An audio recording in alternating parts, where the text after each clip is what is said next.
This is Tumbleweed Radio. I'm Connor Orr. Today I'm very excited to do something a little bit different on the podcast.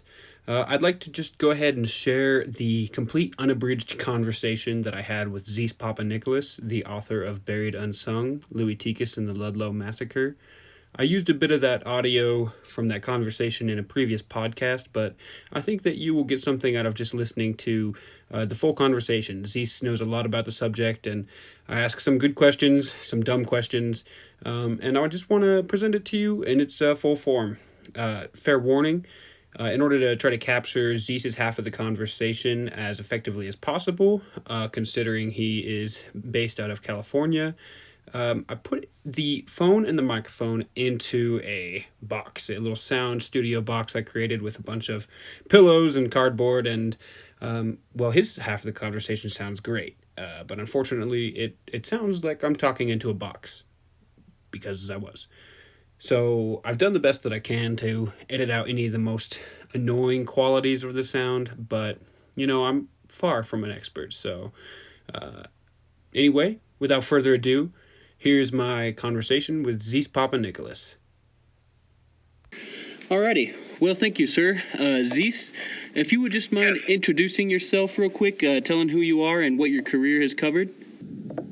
My name is Zeese Papanikolas, and I guess the place to start, so people can understand my interest in Ludlow, is that both of my parents, Greek Americans, children of immigrants, grew up in industrial towns in Utah. My dad grew up in Magna, Utah, which milled the ore from the huge copper mine, the Bingham Canyon copper mine. And my mother grew up in the coal fields of Utah, in a little place called Helper. And I should really say that a lot of their points of view, a lot of their feelings about the life of immigrants in these industrial towns in the West comes into my book and into my feeling about it. They were both great storytellers, I have to say. And my mom actually was a professional writer and wrote many articles for the Utah Historical Society on immigrants and immigrant life. So that's pretty much where I come from. I started out as a fiction writer, or wanting to be a fiction writer, but I've always had more success writing about American culture and American history. And my book, Buried Unsung, Tikas and the Ludlow Massacre, was the first of my publications. Well, and that's the one we're talking about here today. So if I could just kind of move on to a hard question, how would you describe your book, Buried Unsung? Well, I would describe it as a biography of a man who has a lot of holes, left a lot of holes in his history. Like a lot of immigrants, Tikas came to the United States in 1906, and like a lot of the immigrants, he didn't see his life as anything special. He came from a very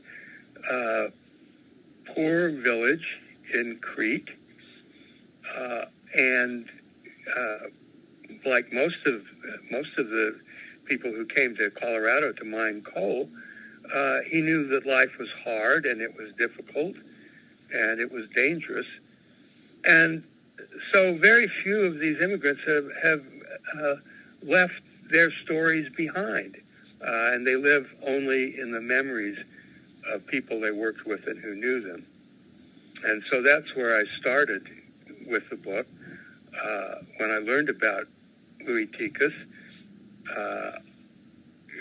the first thing I did was called my mother and said, you ever heard of this Louis Tikas? And it's surprising she hadn't, because she'd done so much work in, the Greeks in the West. But I told her a little bit about what I knew about him, and she called the coffee house, the Greek coffee house in Price, Utah, and got one of the old-timers on the phone, and he said, "Oh, Louis, yes, our strategos," and he used the Greek word for general. And so that really began my interest in recording memories of people who knew Tikas, knew about him, had lived through that great coal strike in 1913-14 in Colorado. And the book is, it's really sort of an homage to all of those Greek miners, that's kind of what I get from the title of Buried Unsung. It's about Louis Tikas, but especially the first few chapters, he's barely in it. I know that you talked a bit about your grandfather, and I presume your namesake, and, the lives of the countless other Greek miners and immigrants and workers in general who really just tried to make the best of it under some pretty adverse circumstances.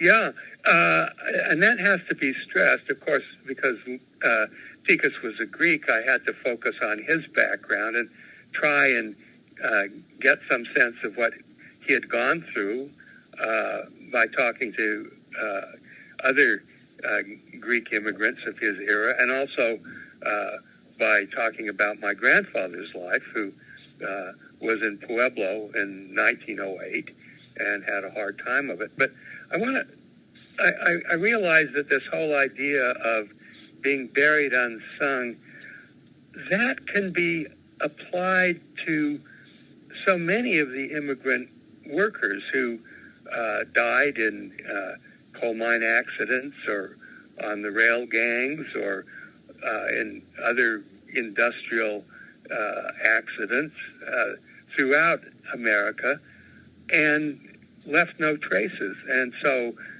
I always say, there was a Chinese Louis Tikas, and there was a Japanese Louis Tikas, and there was a Mexican Louis Tikas, and an Italian. You can go down the list. So many died buried unsung, and we need to honor all of them. And so it's a book about Tikas, sure, but kind of as a representative of the life of the immigrant workers of those times. Well, I definitely agree, and I think that that's incredibly important to stress. But I think it's also the case that Louis Tikas is he's really managed to solidify his place in history, and he is one of the most well-known labor organizers, especially from this period of time. And I'm just wondering if you have any idea of what sets him apart from all of these other organizers from these various other nations. Yeah, well, first of all, I think that labor organizers are a special breed, and especially in the 19th and early 20th century, it was dangerous work. It was dangerous work in Colorado. It continued to be dangerous work, up into probably the 1950s, maybe even today. But so you had to have guts to be a labor organizer, and I think that Tikas was obviously a man of some gifts, and every immigrant community has people in it, a man, a woman, who maybe are quicker to catch on to life in a new world and its laws and its way of doing things. And as you know from my book, he started out as a half owner of a coffee house in Denver, and those coffee houses in those days were where workers gathered, where Greek workers gathered to get the news, to get tips on jobs, and they often got in trouble with the cops for violating laws that they didn't even know about. It would be strange for a Greek to say, wait, what do you mean we can't have a little bit of wine? What are you talking about? Well, Denver was dry in 1913. Yeah. What do you mean we can't play a little dice or have a card game on Sunday. Have you ever heard of It's that? a game. So Tikas was sort of the go-between between the America and these new immigrants. That's interesting. I wonder if that's if my next question is relating to one of the holes in his life, or if you could give me a little bit of insight as to why he left the coffee shop behind. That seems like, I mean, it was clearly something that really prepared him for his work as a labor organizer. I know that he learned a lot of the English language by being one of those go-between folks, and certainly, taught him how to organize Greeks. But it seems like that would have been a fairly lucrative way to go, rather than going in and being a scab in some of these mines. Yeah, well, that's you put your finger on it. He began his organizing career during a strike in the northern coal fields north of Denver, and a group of Greeks was hired as strike breakers, as scabs, and this was typical of how labor worked in the United States. The newest immigrants would come and act as strike breakers in strikes that immigrants who had come a little later and caught on to the system and were organized were promoting. And so Tikas apparently got a call from one of the mines in Northern California from these scabs. He said, "Louis, the conditions here are terrible. We're virtual prisoners. We don't know what to do. Come and help us." Now, whether he went himself as a scab and entered the mine that way, whether he needed a little bit of extra money and thought this would be a good way to get it, or whether he simply went in order to help out some friends of his, he ended up in the northern field, and he organized those miners, and he led them out of the mine and straight into the United Mine Workers of America office, and that became his short career as a labor organizer.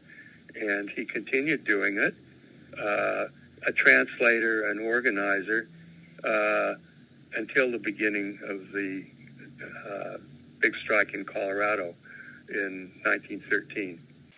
Interesting. One of the most maybe famous passages from your entire book, I know it's been referenced, I've seen it in advertisements for the documentary that was produced in Greece on Louis Tikas, is the quote, "So Tikas enters his destiny. It is a moment worth considering. In making the turn from scab to striker, he was following the path of thousands of immigrants before him, of whole nationalities. In a profound way, more than at that moment when he set foot on Ellis Island, more than at any other moment more than at the other moment when he signed his first papers with a new name, walking out of the Frederick Stockade was the most American thing he had ever done." What did you mean by that? Yeah, well, the Greek immigrants, and I know them best, and other immigrants as well, often these were men, bachelors, who came to the United States to earn money and to earn it quickly to send back home. And they had no intention of staying in the United States. I mean, there was money here to be made that it wasn't available in these little farms in Greece. They had, the Greeks had sisters that needed dowries. They had farms that were heavily mortgaged. They came to help out their families, maybe get a little nest egg and go back to Greece.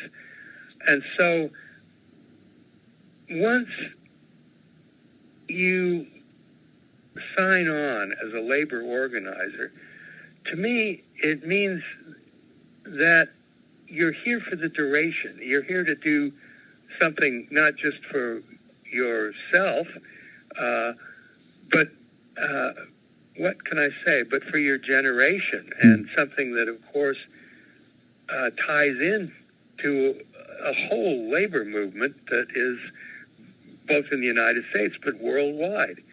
So you're connecting with a bigger history, a bigger environment, and labor history is very much a part of the history of the United States.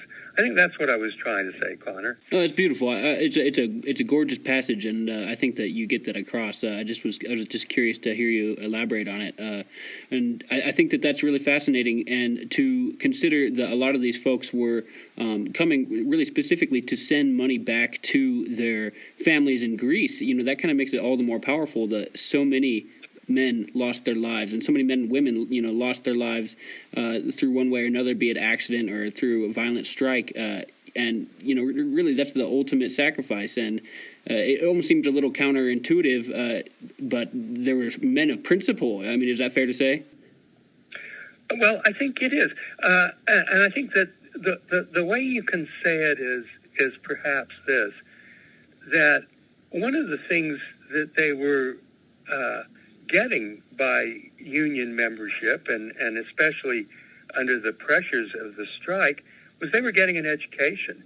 And it was an education that broadened their point of view from their little village back home. They were really learning about democracy, and unions are and ought to be democratic. And one of the striking things, I think, about Ludlow, and you can see this in any strike, is that suddenly women had a voice. Now, you have to remember that women, especially in these very archaic countries like Greece and Balkan countries and southern Italy especially, they had no voices in public affairs. This was for the men. And so once a strike begins, women become valuable in a couple of ways. And the first way is that they are the heart of the strike, because they are the ones that have to keep the families together on these very skimpy strike benefits. And so they're the ones that scrimp and save and sew and patch. And there's even a story from a mine strike in Nevada. Can I borrow your soup bone today, Mrs. McCoy? That kind of thing. Once they say we can't carry on anymore, John, you got to go back to work. The strike is over.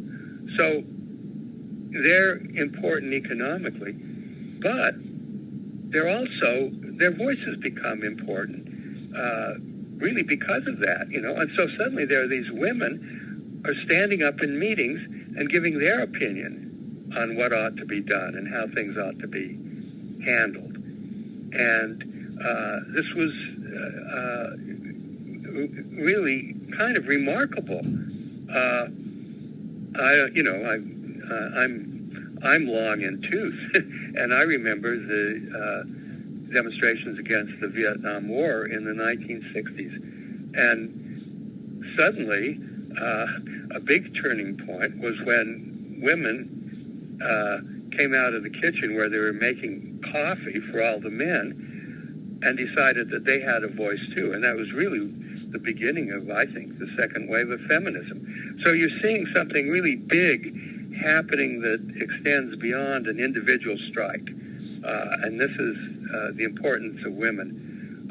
And of course, into the field of southern Colorado comes that remarkable immigrant and organizer, Mother Jones. Mm-hmm. And someone told me that Louis loved Mother Jones.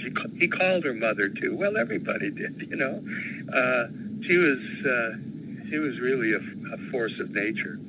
She was either Mother Jones if you were on her side, or the most dangerous woman in America if you weren't, right? Absolutely. I think that your listeners would be happy to know that right now, funds have been collected to put up a statue of Mother Jones in Chicago. Oh, wow. Where she really discovered her vocation as an organizer. So there'll be a good statue somewhere in Chicago honoring this really remarkable woman. That is a beautiful thing. If I recall, I believe she was working in a factory, or she was as a seamstress in Chicago, and there was a terrific fire that basically completely deprived her of any means, and that's how she first found her way into a labor union. Is that correct? Well, her husband had been a member of a labor union in the South. He'd been a steel molder, and he and all her children died in an epidemic then, and so she was familiar with the union movement through him, and of course the death of these children and her husband was devastating, and she came north to Chicago and worked as a seamstress, and her little business was destroyed by the fire, and it's kind of significant that one of the things that she focused on, other than women, were the children, and photographs of her often have her surrounded by children, leading children on marches, leading them right up to the White House, so that their plight, children were laborers in those days. They worked in factories and they worked in coal tipples. So she had a special care for children and their families.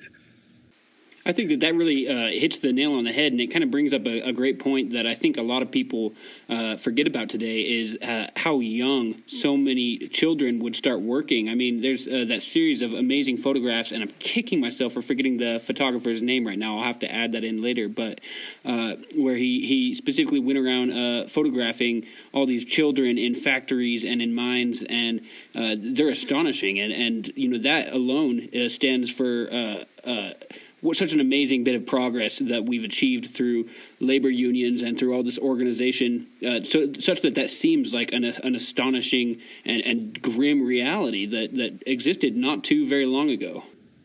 Yeah, the photographer you're naming, and this is another great American, was Lewis Hine. Mm-hmm. And he was a remarkable individual because he had to go into these factories often in disguise. I mean, factory owners and coal mine owners didn't want someone coming in and seeing, a 12-year-old girl standing up in front of a spindle, for 10 hours a day. They didn't want the nation to know that. So he had all kinds of tricks. He'd disguise himself as a Bible salesman. He'd disguise himself as someone who was working for an industrial magazine, anything to get into the factory. And he had a system for trying to figure out how old these kids that he was taking pictures of were by how high they came up to the buttons on his vest. And then he could go and sort of extrapolate. Jeez. Oh, this one must be 10. This one must be 11. He took pictures of newsboys, too. And they lived under horrible conditions because they were working at night to get out the first edition.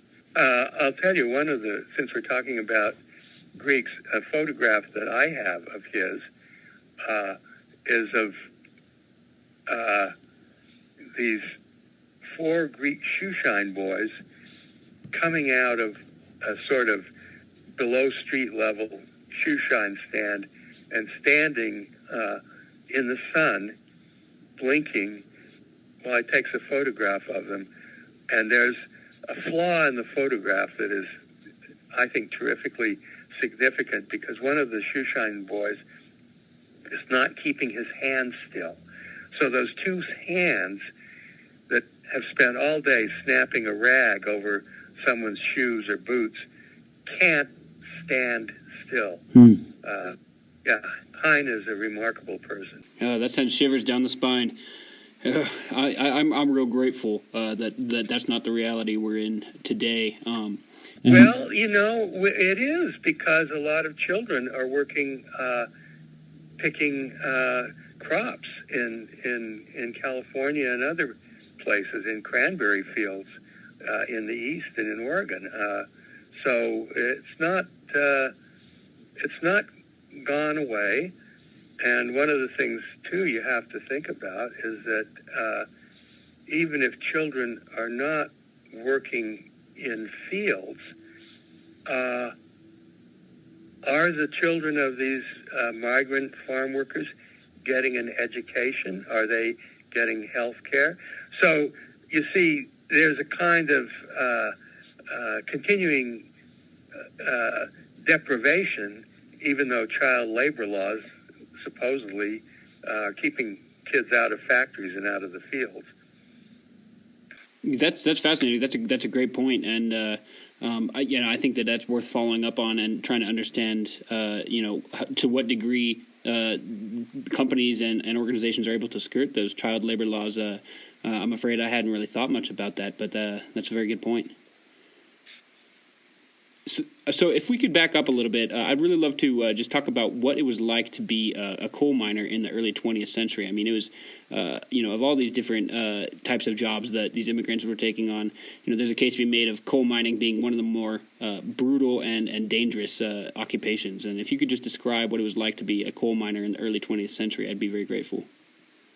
Sure. Well, what you have to remember is that coal mining in those days was not highly mechanized. And so coal miners were taken by an elevator to their various levels of the mine, and they were given a room, and they would drill into the face of the coal seam with hand drills, and then they would place powder charges and tamp them down with clay or with whatever else they could find, and then they'd light the fuse and get the hell out of there. And the coal would crumble and fall to the ground, and then the job was to load it by hand into a coal car, and pretty soon a mule would come clomping out of the darkness. It would be hitched to the coal car and taken up to the surface of the mine. Well, this was dangerous work because, of course, the ceiling of the mine, if you weren't careful and didn't test it, could come crashing down on you, or gases in the mine could be released that could be blown up by a spark or any kind of flame in your lamp or the lamp you had on your hat. So it was extremely dangerous work. And how long? Excuse me. Go ahead. Yeah, go ahead. I was just curious about how long these folks would be underground. Was it the sort of thing where they would accompany the cart back up with the mule, or were these miners basically beneath the ground for the entire day? Yeah, they were beneath the ground for the entire day. Now, at the time of the coal strike in southern Colorado in 1913-14, there were laws on the books of Colorado that said that you had an 8-hour day, but they were not enforced. And that was one of the demands that the strikers made. Now, once the car got up to the tipple, it would be weighed. And there was a check on each card that was the number of the miner who had filled the car, and there was a check weighman, and the weighman would record how much that load of coal weighed, and you would be paid for it, and you would be paid by the ton. So these workers were, according to the coal companies, independent contractors. And the more coal they loaded, the more they got paid. Well, there was a big problem with that because the miners, they thought that they were being cheated at the scales. And there's some evidence that they were. And so among the demands that they had when they went on strike was that they would select their own check weighman. In other words, it wasn't the company that was going to hire some guy to, mark down how much coal they dug. It would be presumably a neutral check weighman, so they couldn't be cheated. And they wanted an advance in the wage they were paid per ton. As far as the danger that goes, that is associated with mining, because they were independent contractors, presumably they were just responsible for their own safety. And so if you were injured in a mine, lost an arm, a leg, couldn't work, if you died, it was up to the company's discretion what they would pay your widow or what they would pay your family if you were dead. And in that way, the company avoided paying these damages and avoided lawsuits.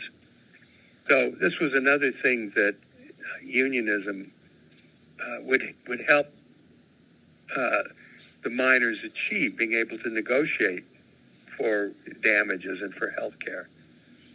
Well, I think that deeming the miners independent contractors was really, really beneficial for the companies in numerous ways. I mean, is it the case that they would have to pay for all of their equipment, typically purchasing them at these company stores for really blown up, skyrocketed prices, and would they have to pay for their own dynamite and the such?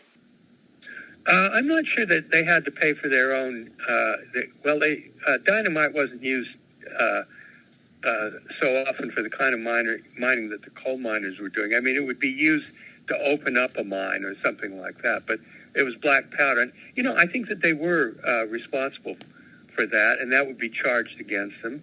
And the company store is, again, another demand that the miners had because they were really forced to trade at the company store. And as you said, the prices were much higher than they could get if they just went to town.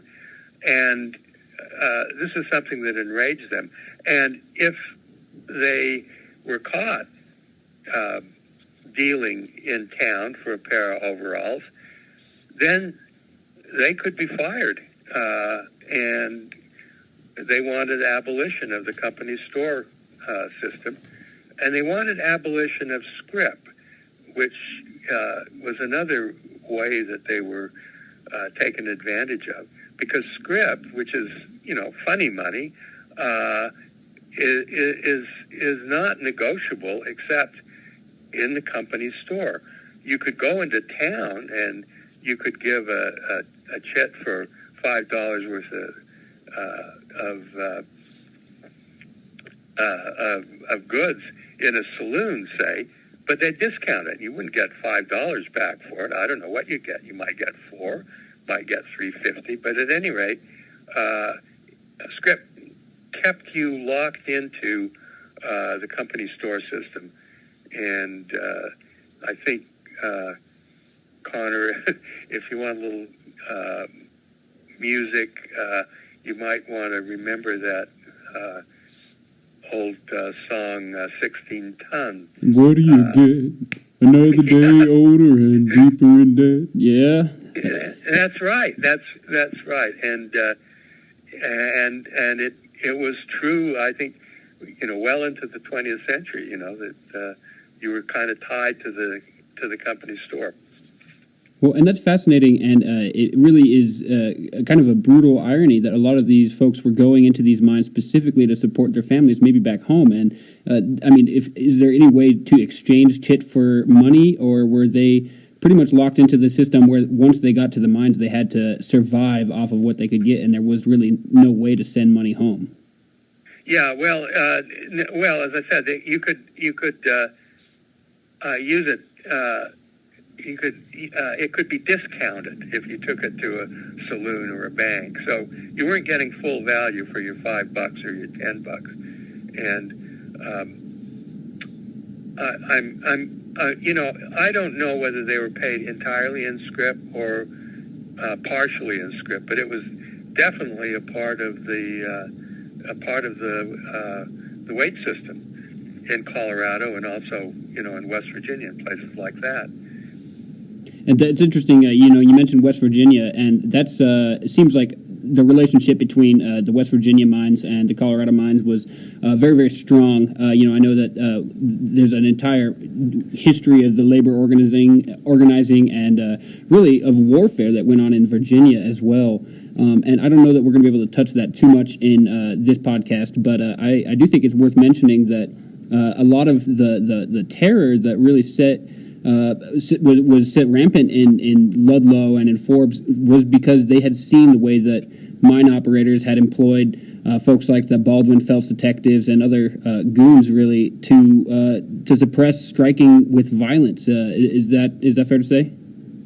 Yes, yeah. Well, there had been a big strike in Paint Creek in West Virginia just before Ludlow, and the tents that many of the tents that were used at Ludlow came from West Virginia. We should say why the strikers were in tents. They were in tents because they had been living in company housing, which they also had to pay for, in the canyons where the coal mines were located. Now, they knew that the minute they went on strike, they would be evicted from those houses, and the union, of course, knew it. And so the union set up tent colonies at in the prairies at the entrances to the canyons. And the largest of these was Ludlow. There were probably 1,000 people living in tents in Ludlow. The reason they put them in these prairies surrounding the mines is to keep track of the scabs that would be getting off of trains and going up to the mines. And they would picket the trains and try and keep the scabs from going up to the mines. And sometimes it was brutal, and sometimes they convinced the scabs to turn back. I heard a story, it didn't get into my book, of somebody who had known about Louis Tikas. Said at one point he jumped on a train that was heading toward the Ludlow station. There were a bunch of Greeks on the train, scabs. He said to him, what are you doing here? You're taking bread out of the mouth of your fellow countrymen. You should be ashamed of yourselves. And furthermore, if you don't get off the train, I'm going to kill you. So they, he had his methods. But in general, that's what they were. That's what they were doing in these tent colonies. And to get back to the women, men were arrested for picketing, and they were beaten up, and the women would take their places on the picket lines because they knew that the worst violence would not be come down on their heads from the National Guard. So this is another way in which women kept the strike going. Well, that's one of the more astonishing things about this whole period and reading about it is the kind of casual violence that was really abundant, on both sides, whether it was the mine operators hiring armed militias or whether it was, the unions purchasing guns, by the truckload in preparation for the strike. I understand that this was, the start of the industrial era, and the Wild West was, theoretically behind us, but there was a lot of power derived from the end of a gun, still to that point. And I think that that's something that's pretty hard for us to understand today. But I wanted to know if that was legal, the kind of suppression of strikers with bullets. Was that legal at the time? Well, let's put it this way. I mean, some of the states to this day are saying that it's legal to protect your private property at the end of the gun, and it certainly was true in the United States. And so here were mine guards, and they were armed. And the strikers, of course, knew what kind of devastation they could wreak, and they were protecting their homes. Now, the National Guard was called out at Ludlow because of violence between strikers and these mine guards. The mine guards, and you can see pictures of this, had what they called the Death Special built in Pueblo, Colorado, and they just took one of these big old touring cars and slapped sheets of steel from the steelworks in Pueblo, owned by the Rockefeller family, and made an armored car. And on that armored car, they mounted in the back a machine gun, and in the front a big spotlight. And they would drive through these little tent cities, shining that spotlight through the flimsy walls of the tent, and it sent a message. Mm-hmm. And at one point, they actually attacked a small tent colony at Forbes, ripped up the tents, and there was shooting, and there was a killing or two. And at that point, the state called out the National Guard to keep peace. But, in fact, what it turned out, with one exception, one of the companies was headed by a very competent and fair officer named Van Size, and he took his job seriously. His job was to keep peace and to be neutral. But really, it became a way of the state supporting the attempts by the mine companies to break the strike. That touches on a couple of points that I wanted to get on. First, I just wanted to comment on the Death Special because I think it's rather difficult for us today to understand what an instrument of terror that was.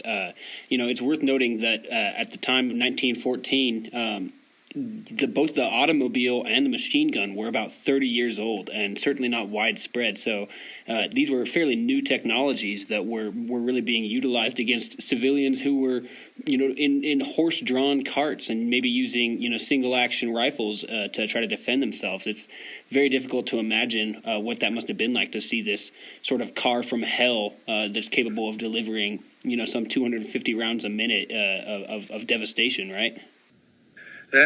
Absolutely. And when the National Guard came, they had two machine guns, and they were located in their camp and could be set up at small rises where they covered the camp of the strikers at Ludlow. It's interesting to note when you talk about the weapons that the miners had. Yes, the Union distributed weapons out of their touring car, the Red Special. Mother Jones was there. The Union sometimes had a little different attitude about what it took to win a strike than Mother Jones. And they knew the strike was won by endurance, not by violence. Mother Jones was all for action, and there are letters by Union officials to the National saying, "Get her out of here. She's going to start a war." But there's Mother Jones distributing rifles out of the end of the Red Special, and one of the old-timers I interviewed said, and she'd say, "Here you go, and I hope you use it." So Good Lord. this was the Wild West. But I should say this. It wasn't only, a lever-action Winchester that the miners had. It was shotguns, and they were using the shotguns to hunt rabbits and birds and anything in that starving time of the strike. And when the shooting at Ludlow occurred, that led to the massacre and the burning of the tents, the archaeologists who dug up that site found more spent shotgun cartridges where the strikers were holed up than they did the cartridges of rifles. And at the distance they were from the National Guard, it's kind of pathetic. I don't know that a shotgun could do much damage at that distance. So, it was a battle of technologies, and the National Guard had the better technology. Yeah, that's fascinating. There's a few moments in history right there around the beginning of the 20th century where you do see these technologies that are just wildly uneven, kind of go on head to head, and it never really ends particularly well for the people who don't have the higher level of technology. And it's a game changer, that's for sure. Sure. The other thing that you brought up that I wanted to follow up on was the fact that the National Guard ended up really, by and large, supporting the mine operators. And I've read through a lot of the historic newspapers from around the time, and there seems to be a pretty heavy bias in favor of the mine operators, and a lot of rhetoric against the strikers. And I was curious about what the sort of public understanding of what was going on in these coal fields was, and to what degree the public really cared about the sort of difficulties that these workers were going through. Well, I think one of the big things that you have to look at are really kind of class divisions, and newspapers, by and large, aren't owned by coal miners trying to get by on what they can dig out of the earth. They are owned by people who are intimately associated and have stock in mines and in railroads, and who have political connections with the movers and shakers of the state. And so, of course, they have a bias toward that. Hey, it's Connor here from the future. Just giving you a little side note. It's worth mentioning that the notorious Werfenos Sheriff Jeff Farr had stock in the local newspapers and would certainly have used his influence to make sure that the message being brought to the public was favorable to the mining companies, which he also had stock in. That is really pumped up by the fact that the miners are immigrants. And if you want to see visually elements of the anti-immigrant feeling in those days, just take a look at the cartoons that show these immigrants as getting off the boat. They're all unshaven, sneaky anarchists with bombs in their hands. They're impoverished people who are ignorant, subhuman. They're here to do the dirty work. We know what attitudes were, and to some extent in parts of this country continue to be, toward African Americans, and immigrants were lumped with black people as being simply born to serve, born to suffer, born to work. So you're not going to get a lot of sympathy for, at least in the major newspapers, for a bunch of ignorant foreigners out in the boonies of Colorado causing trouble and throwing spikes into the wheels of American industry. Again, we should say that one of the things that's unique with the United Mine Workers is they were founded in 1890, and they were really the first union, I believe, in America to have no bars against any immigrant, any African American, to being a part of their union. Connor from the future again. While it is true that the UMWA was one of the first unions to allow black workers to join, there's some disagreement about the degree to which that indicates a truly anti-racist attitude in the organization itself. I talk about this a little bit more in this week's sister episode, The Mother of Unions, but if you're interested in this subject, I encourage you to do some more research yourself. And talk about an education, all of these rivalries, old country rivalries, and all of the racism that so much of the America was suffering under, it was technically didn't exist in the Union. Of course, I'm sure there was plenty of it, but the Union realized that if they were going to win strikes, they couldn't exclude any group of people. By doing that, they would just create a whole army of strike breakers. And so if you were a Pole, if you were a Hungarian, if you were a Greek, if you're an African American, the doors were open. And in Ludlow, let me see if I can find this for you.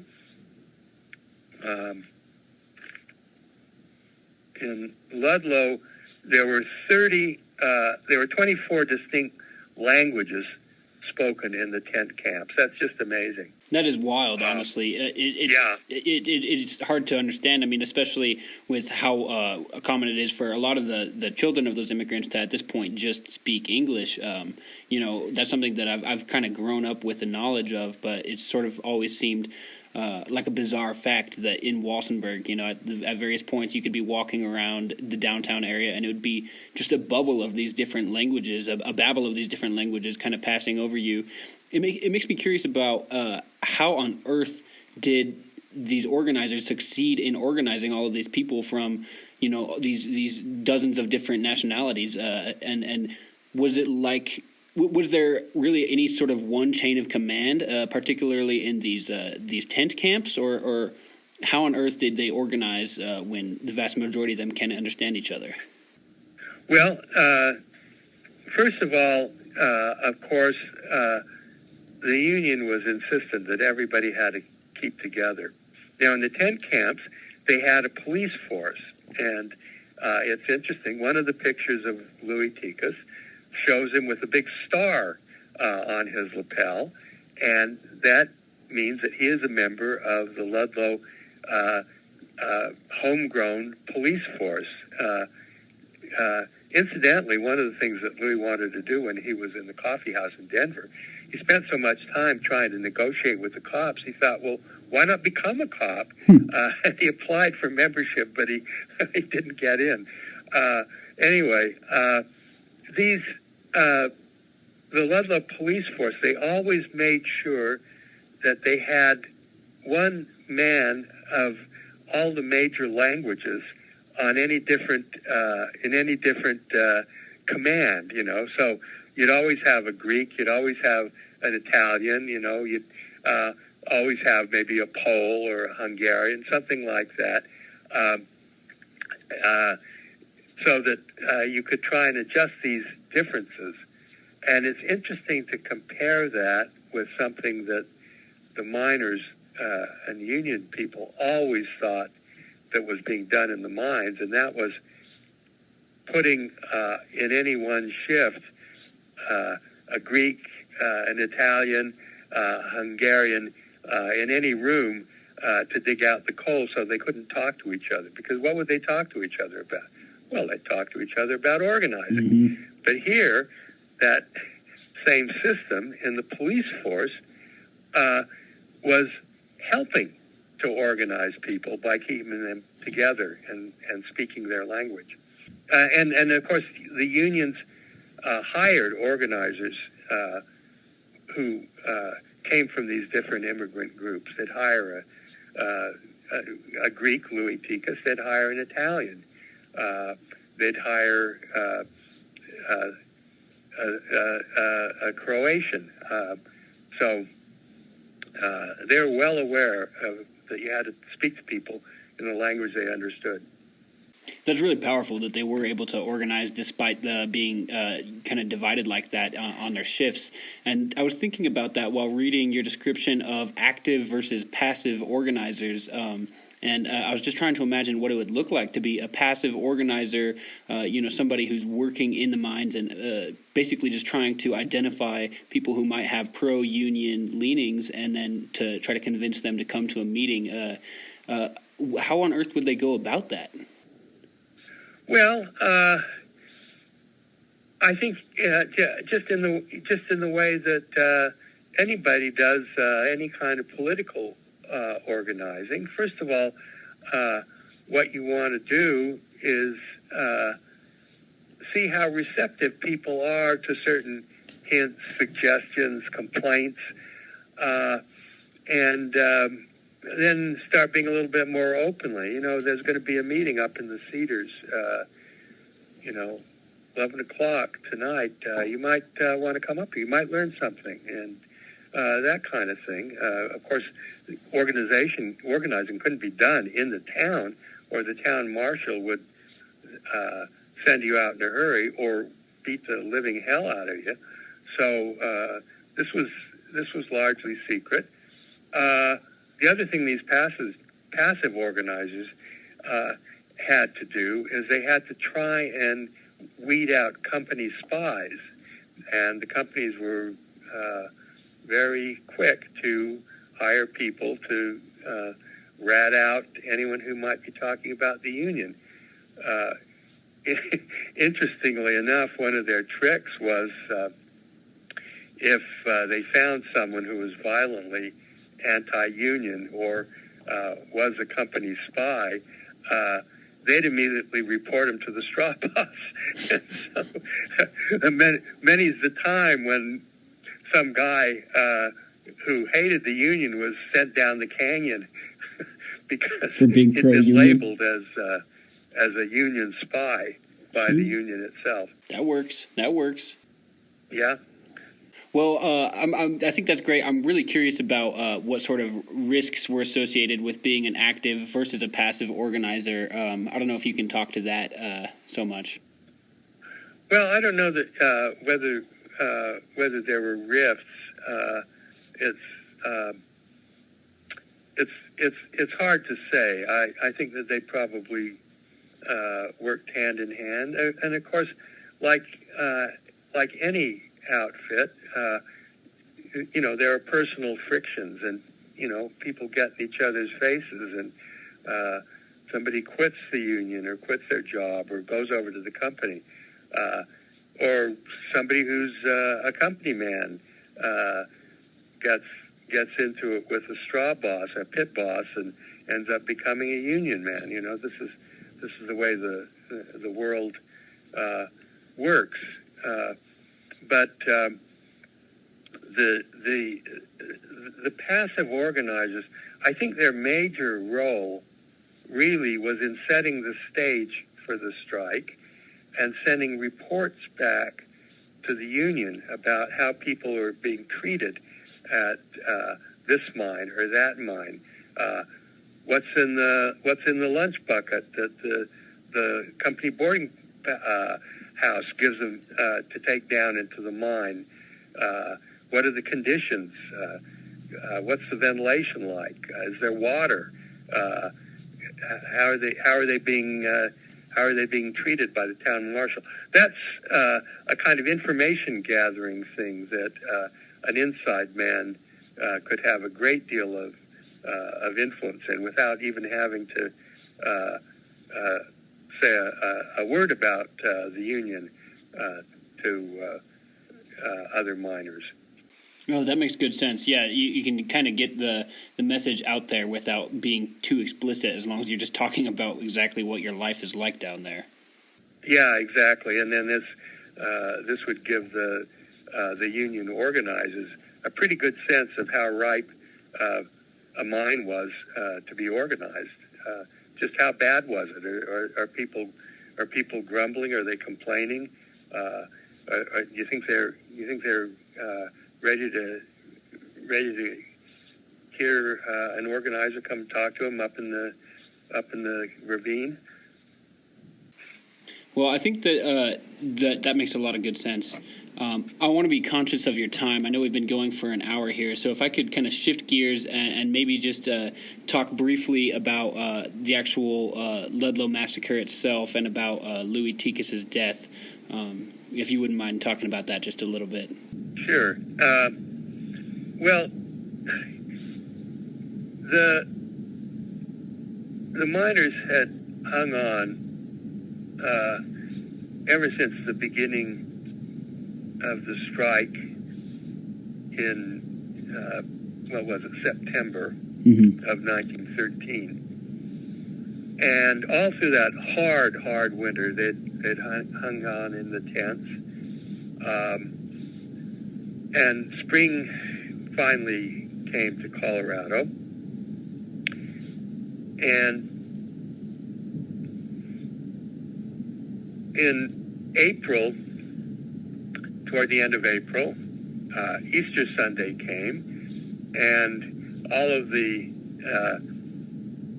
Catholics in the camp, the Italians especially, had a kind of Easter celebration. And, often Orthodox churches run on a different calendar than other Christian churches. So it happened that year that a week later, April 20th, was Orthodox Easter. Hey, Connor from the future, one last time. This was actually one of the few moments in which Mr. Papanikolas got his wires crossed. Orthodox Easter actually fell on April 19th in 1914, with the massacre taking place on April 20th. And these Greeks decided, well, we're going to really put on a show. And so they got together whatever funds they had and bought a few barrels of beer and some wine. And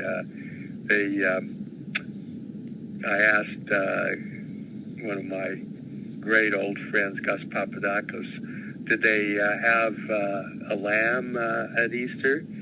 And he said, yeah, we had lamb. It's really, you can't have a Greek Easter without lamb. He said, yeah, we had lamb. He said, well, how did you get the lamb? He said, let's put it this way. We procured it. So anyway, there were some lambs. And then these Cretans, they got out their traditional black clothing, and they danced and played their instruments, and these dances were quite athletic. And then they had a baseball game, and the women played against each other, and then the men played the women, and the women, of course, were all Americanized, and so they beat the pants out of these guys who had never held a bat in their hand. And everyone was having a good time. Toward the end of that, some National Guardsmen came down and said, well, you have your fun today. We'll have your roast tomorrow. Now, whether this was just bragging or whether they knew something up, I don't know. The next day, Tikas was summoned to talk about a problem that he had in the camp. Apparently, a woman said her husband was being held in the camp, and he wanted to get out in the tent camp. So Tikas went to meet with Patrick Hamrick, Hamrock, the major and head of the National Guard in Ludlow, to discuss the situation, and he was a little nervous. So they agreed to meet halfway at a little railroad shack. And they were discussing the situation when suddenly there was a sound, 2 or 3 bombs went off, and they looked out the window, and they could see the men from the Ludlow camp streaming out toward a railroad cut, and they were carrying their weapons. And Tikas said, "I will stop them." Something had happened. Something. The men were afraid, and I think that they were trying to flank the positions of the National Guard and keep them from firing into the tents, because what caused them to come down, what caused the strikers to flee, was that a machine gun had been brought down from the National Guard camp and was in position to fire into the tents. And I think that their idea was to flank that gun and draw the fire. It didn't work, and before you knew it, there was full-scale firing. The firing ripped through the tents, and women and children hid in the cellars that had been dug out underneath the tents. Louis spent the day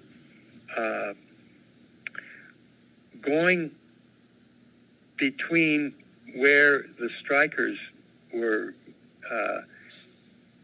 in position, taking ammunition and water and food to them, and taking food and water to the people hidden in the tents, the women and children hidden under the floors of the tents. And he was assisted by a very courageous woman, a miner's wife named Pearl Jolly, and she had a red cross on her dress, and they were shooting at her and the Tikas and other people who were trying to help out the tent city. About dusk, fire broke out in the camp. Whether or not a cook stove had been turned over, or whether, as some people claimed, the National Guard had entered the camp and was actually swabbing the camp with inflammable liquid, kerosene, something like that, and setting the tents on fire. This, again, there's contention on that. But in the evening, Tikas and 2 other men were captured by the National Guard and taken to Captain Linderfelt, who was notorious in the camp as a bully and as a man who hated immigrants. And Linderfelt broke the stock of his rifle over the side of Tikas's head and turned him over to 3 guys. And in the testimony of these men at a court-martial hearing, they testified that Tikas and the 3 men had run away, and they were shot in the back. It seems as if there's some kind of circumstantial evidence that the guardsmen simply told him to run and then killed him. The next day, the tent city was burned to the ground. The bodies of Tikas and the 2 other men lay out in full view of the railroad trains that passed down from the north. And when people finally got into the camp, they discovered under one of the tents 2 women and 11 children were suffocated by the flames. And that was that was the Ludlow Massacre. That's brutal. And Yeah. you can still see that the hole that those women and children died in at the Ludlow Memorial. I think that's one of the few remaining instances of this massacre. You can go down and actually, when there's people there, you can go down into the chamber itself. They put stairs down and everything, and it's pretty somber. Yeah, it is. It's a frightening thing, and I think one of the things that you can do that is very moving is to look at the visitor's book when you go out to the Ludlow site and see what people write in it. And it's interesting. People write things like, "I never knew this thing happened. I never knew about it. I never knew that life was so brutal." We don't, by and large, in America, know our labor history, and it's important because, of course, the wealth and the power of this country grew from the hands of workers, working men and women, first enslaved people and in the cotton fields and tobacco fields in the South. And then as the country industrialized, workers in factories and in coal mines and copper mines. So it's important to do that, I think, for people to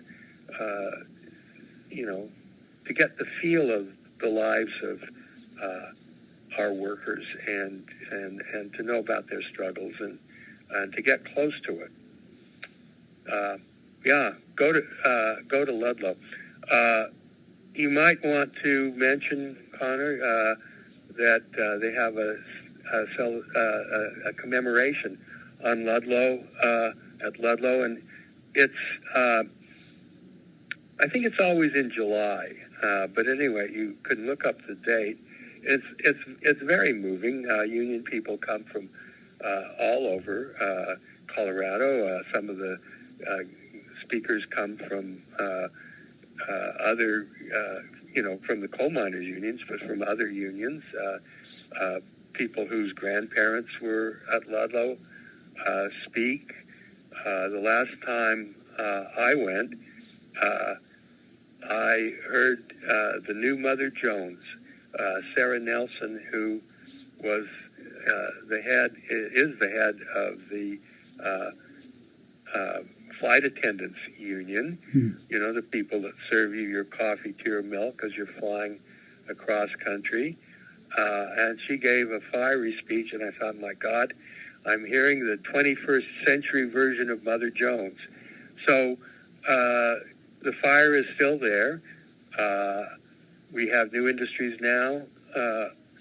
Technology industry, is it unionized? No. Maybe it should be. We have lots of people working as contract laborers. So there's a lot to be debated and a lot that can be done in the country. And, you got to think about it. Yeah, I think that there's a lot of obstacles facing workers trying to unionize today. But I mean, clearly there's a lot of obstacles facing workers back then, and we just need to figure out how to adapt to these new technologies and to the times, because, like you say, there's clearly a pretty strong power dynamic that still exists today, and a lot of people are taken advantage of, and that's a real argument for seeing this history and being inspired by it, right?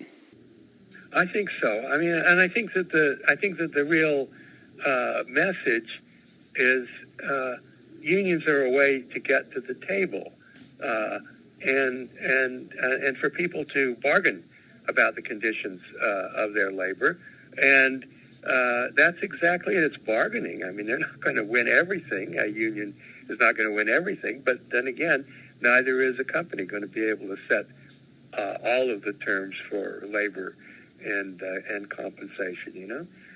Get together and start thrashing it out. Well, okay. Anything else that I can help you with? Well, I think that covers it for today. I really appreciate you coming on and giving me so much of your time. If it's all right with you for me to continue to write you, if I have any questions going forward, I'd really appreciate it. But thank you so much for coming on today. I really, really appreciate your help. Yeah, well, I enjoyed it, Connor, and I think you're doing good work. And, I know Walsenburg pretty well. I've been through it many times, and